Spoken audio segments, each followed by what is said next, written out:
Multiplication des pics de pollution et avec quelles conséquences pour notre organisme.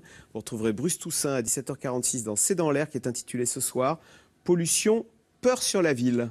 Tout de suite, c'est-à-dire.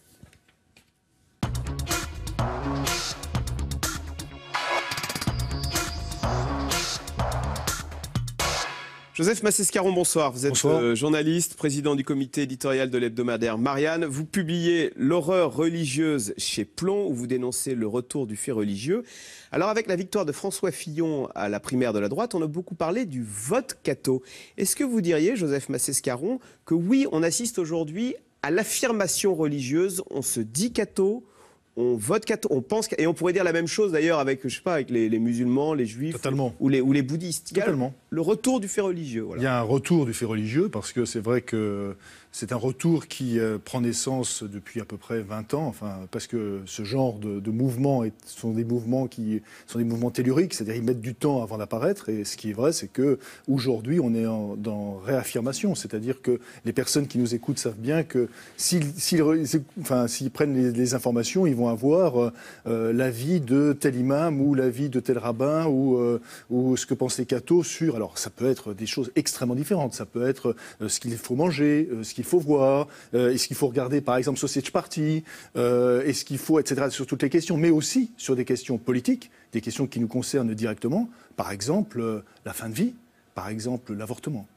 Oui, vous dites... La religion était moquée il y a 20 ou 30 ans. Aujourd'hui, on dit on respecte la foi de chacun.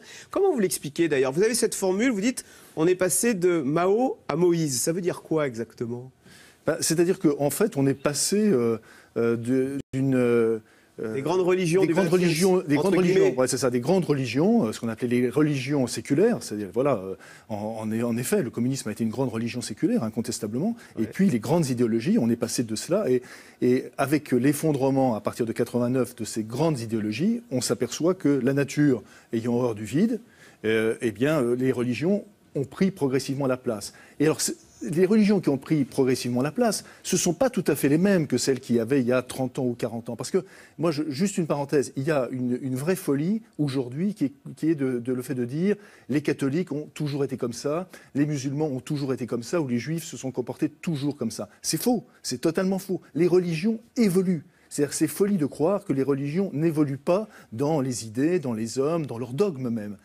C'est la même idée que celle qui consiste à vous dire les peuples n'évoluent pas. Oui, vous dites le sort des femmes, il recule aussi en Algérie, en Iran, etc.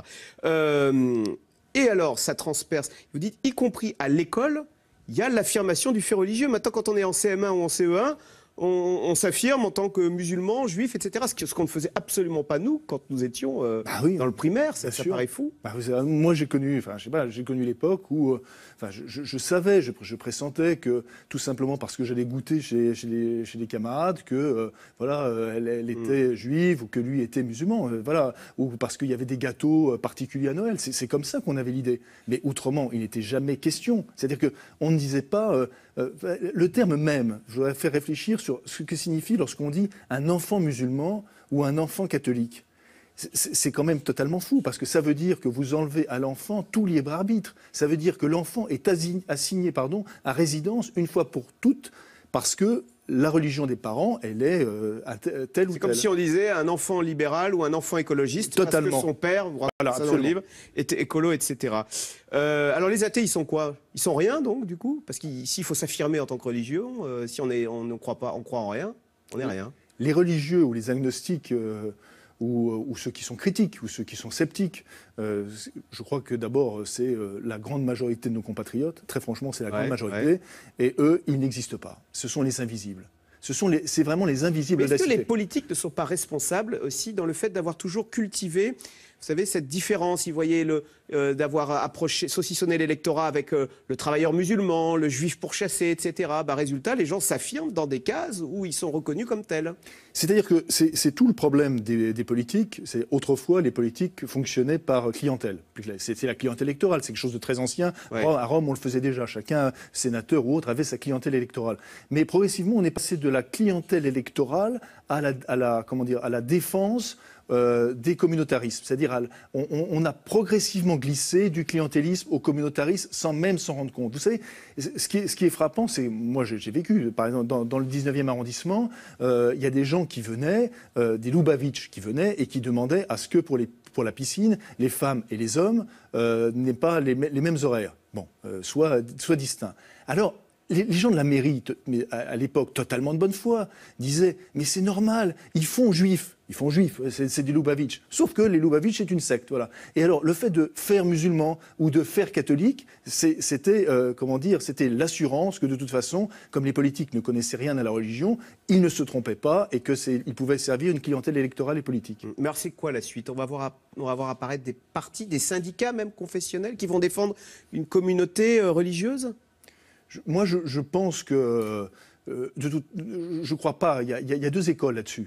Vous dites en Grande-Bretagne, on y est oui. Quasiment. Avec, oui, sur les syndicats, d'accord. Il y a des tribunaux islamiques qui apparaissent. Oui. Et il y a cette phrase folle de Theresa May, qui est quand même première ministre de Grande-Bretagne, qui a dit « De nombreux Britanniques suivent des codes et des pratiques religieuses. À ce titre, les conseils de la charia leur offrent un guide précieux. » Oui. Alors aujourd'hui, vous avez deux types d'écoles. Aussi bien d'ailleurs pour les musulmans que pour les catholiques. Il y a ceux qui considèrent et d'ailleurs, ils l'affirment, ils l'ont écrit, donc c'est pas du tout...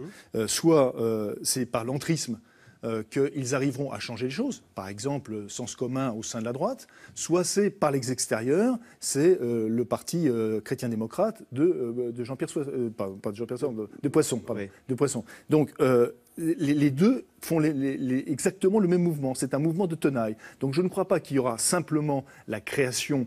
Il y aura certainement la création, en effet, de syndicats confessionnels ou même si la CFTC existe déjà et que la CFTC fait une large part aux musulmans, ce qu'on oublie parfois. Mais il y aura des syndicats, en effet, peut-être confessionnels, des partis confessionnels de plus en plus, mais à l'intérieur même des partis, vous allez voir, les partis travailler l'ensemble du corps. Joseph Massé-Scaron, mercredi soir, France 2 a diffusé un reportage sur un café en banlieue parisienne, où on voyait bien que les femmes n'étaient pas les bienvenues. Est-ce que je dis ça parce que c'est Simone Veil qui vous avait dit en 2000, vous verrez dans 15 ans, la condition des femmes aura énormément régressé. Oui, je n'avais pas cru à l'époque. Ouais. Ça commence, les femmes ne sont plus les bienvenues dans certains espaces publics, parce que dans ce café, on leur disait, mais non, les femmes, c'est à la maison. Ça arrive, voilà, chez nous. De plus en plus, et moi ce qui me frappe, moi je suis énormément sur les réseaux sociaux, notamment sur Twitter, c'est de voir sur des sites musulmans et pas forcément radicaux, la manière dont les femmes sont représentées, c'est-à-dire les femmes à la cuisine, les femmes qui doivent être à la disposition du mari, si le mari est dans la chambre et qu'il lui dit viens, monte, parce que si tu peux, enfin sous-entendu, voilà, si tu es en disposition de, je t'attends. Enfin, et la condition des femmes recule aussi, enfin on l'a dit, mais dans tous les pays, en Algérie, en Iran, dans tous les pays. Alors ce que je voudrais dire aussi, c'est que c'est pas simplement, bien sûr, parce que là on parle beaucoup du catholicisme, de l'islam, avec raison. Le catholicisme, il y a la même chose avec... Alors, est-ce que le fait que l'IVG soit contesté, alors faiblement en France, mais en Pologne, est-ce que c'est la même dynamique? C'est le religieux qui marque son emprise sur la société? Moi, je crois que le prochain, enfin, en effet, grand combat sociétal sera la défense de l'avortement. Sera vraiment la défense de l'avortement. On voit déjà un grand nombre de mouvements en France qui s'inspirent des États-Unis et qui commencent à s'implanter. Vous avez ce qui est à peu près l'équivalent des veilleurs pour le mariage pour tous, qui s'appelle les survivants. Le mot veut bien dire ce qu'il veut, et qui essaye de faire exactement la même chose qu'aux États-Unis, avec de vrais problèmes. Parce qu'aux États-Unis, comment ça s'est terminé? Ça s'est terminé, je le rappelle, avec l'assassinat de médecins qui pratiquaient l'avortement.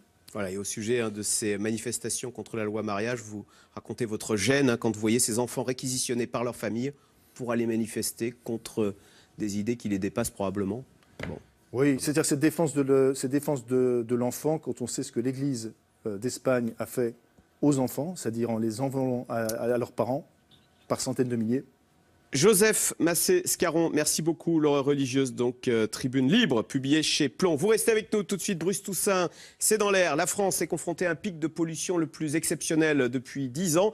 A-t-on raison de pointer du doigt le trafic automobile et de limiter la circulation automobile en ville? C'est dans l'air est intitulé ce soir, Pollution, peur sur la ville.